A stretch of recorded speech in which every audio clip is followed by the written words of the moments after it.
શું કરશે ભાઈ? બોલ ને ભાઈ દીપા. કેવો ચાલે ધંધો? ચાલે જાય ભાઈ, ભગવાનની મહેરબાની હે. હારો રે.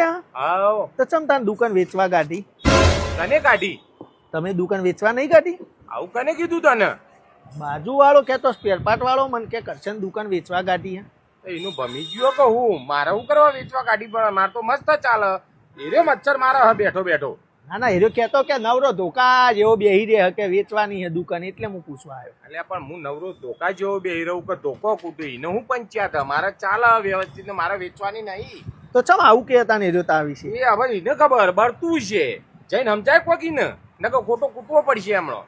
એ વાત સાચી હો. તો હું વાત કરું આ રીતના ના વાતો કરે ને નહીં વેચવાની, કોઈને કહેતો ના આવું અને એને કહી દે તો બહાર કોઈને કહે ના. હા હું કહું, વાત કરું.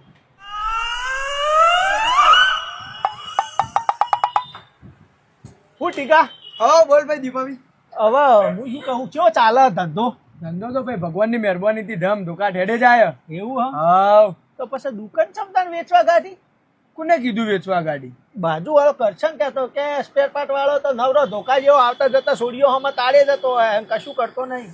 કરશન કહેતો તો આવું. ઓવા ઓવા રીશે બળ મારાથી. મારો ધંધો ધમ ધોકા ચાલે, એનો ચાલતો નહીં ને એટલે આવું કે. એવું હા? ઓહ તું આગળ જજે, બે મેલું કોણના નેચર. અલ્યા એમ છો કાયો થઈ ગયો યાર, તારા આટલો ધંધો ધંધો ચાલે તો ખોટું મારામારી કરે ને ખોટો લફડો પોલીસ નો થાય ને આ તે કેસ થાય ને ચોય મગજ મારી પડવાનો આવે. એટલે આપણે ધંધો કરવાનો હોય. ધંધો તો કરવાનો પણ આવી યાર બાર વાતો કરે સારું લાગે? એ તો ના સારું લાગે. જો ભાઈ હું એને સમજાવું બરોબર, આવતો તો ભાઈ આવું બધું બોલે નહીં બરોબર. કદાચ એ પાવર કરે ને ઝઘડો કરવા આવે, રીશે બળતું ઝઘડો કરવા આવે જ, પણ આપણે લાફો મારે લાફો ખાઈ લેવાનો. એવું હે? પણ હોમાં મારવાનો નહીં, આપણે કાયદા કીએ હેડવા. હા વાત સાચી હો દીપાભાઈ. તું સમજાય ભાઈ ના સમજાય. ધંધાદારી મોણે હું સમજાવું, જો ના મોને પાવર કરો, તું મારતો ના.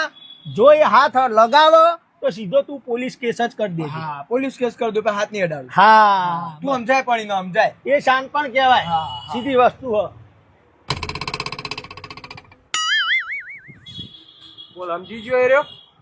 શું સમજ્યો? એ તો હું કે મને ખબર કે કરશને તો કે એના બાપ દાદાની જમીન વેચી, બૈરાના દાગીના વેચ્યા, રોજ બૈરાનો માર ખાય, તો એ ધંધામાં કોઈ લેવા નહીં હોય, પડ્યો પાથરો રે એમને કે હું કે આવું કે શું કરવા દઈએ?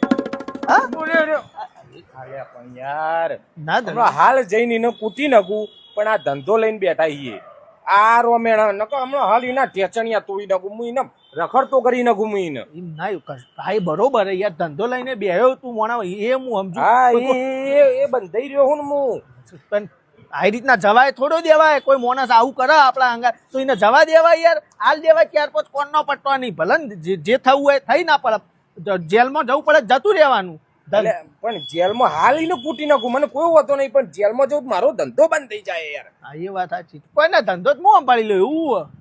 તું સંભાળ લે. હું જો અપાડ જેલમાં તારે જવું પડે. જો મને એટલી ખબર પડે કે આવા માણસો આજ વાતો કરીએ, કાલ દુકાનમાં ચોર ગાલ ખબર પડી, તારે ચાલુ ધંધો હ, તું તાર કૂટીનો જ જેલમાં જવું પડશે તો જતો રે. તાર જો દુકાન હું સંભાળો, તારો ગ્રાહક ચોય જવાનો નહીં. તું સંભાળ લે. હા હું દુકાન સંભાળ લો, જેલમાં તું બહાર આવે એટલે તારો ધંધો ઇમના એમ કમ્પ્લીટ ચાલુ હશે. ભલે જેટલા ટાઈમ તું જેલમાં હશે એટલો નફો મો લઈ લો, બાકી ધંધો તો ચાલુ તો ના લો. મને આ બસ આ ધંધાનું ટેન્શન હતું. તું હવે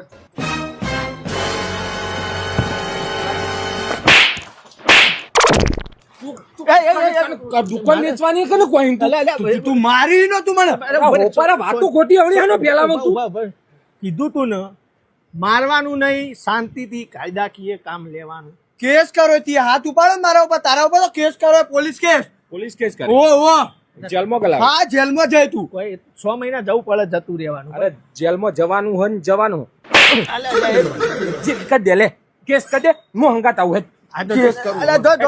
લડાઈ વગર જજો, બે જણા લડાઈ વગર શાંતિથી પટાવટ થઈ જશે. તો 6 મહિના રહે જેલમાં. દુકાન આલી દીધી મને ખબર પડી તા ને. હા હવે 6 મહિના મારે ચલાવવાની પછી તો આવશે એટલે જેલમાં છૂટો થઈને કરશે.